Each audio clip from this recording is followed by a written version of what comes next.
Bonjour, students. Today we're going to solve for a variable. Now, what is a variable? It's just an unknown. And sometimes we use variables like x or y or z, and they might not mean a whole lot. But in this case, here's our friend Albert, and Albert came up with just a brilliant equation. And it's about energy. Energy equals mc squared.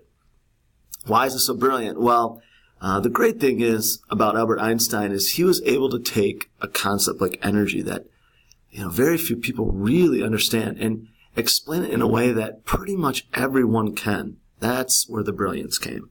Now, energy is the E, mass is the m, and c is the idea of a speed of light and squared to the second power. So we can solve for a variable, and in this case, let's take a look. What is the formula to understand mass? So we're solving for the variable m, but we're trying to figure out the formula for mass. So this does mean a lot. Now, we're going to take a look at it in the context of just kind of a numbers and variables situation. And 5 equals m times 3 to the second power.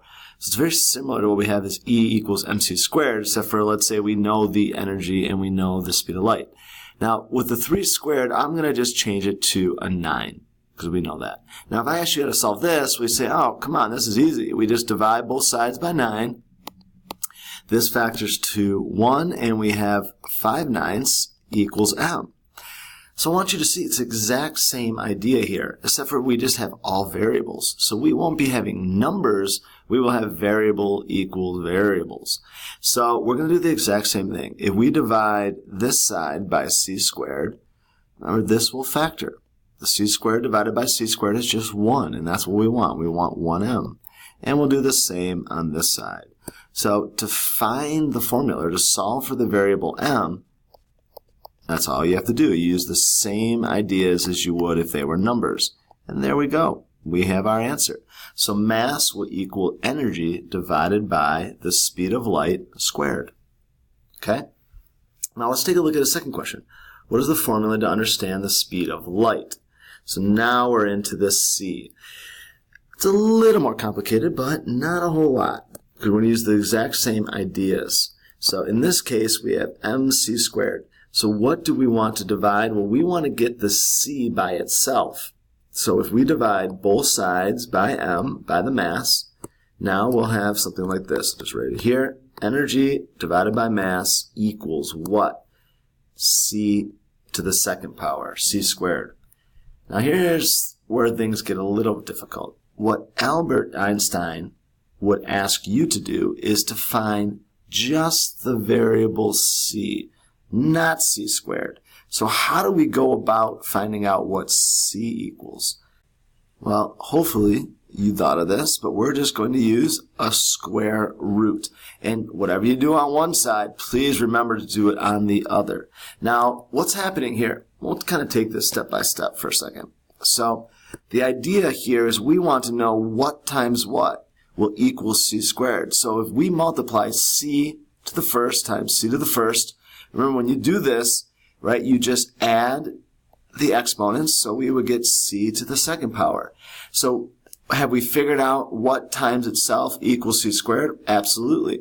So our answer is just c, and we have done it. Now, what do you do with this over here? Well, you don't do anything. You leave it exactly the way it is. So the answer in this case, 1c equals the square root of energy divided by mass. So let's take a look at another example. In this case, we got the famous story of the tortoise and the hare, right?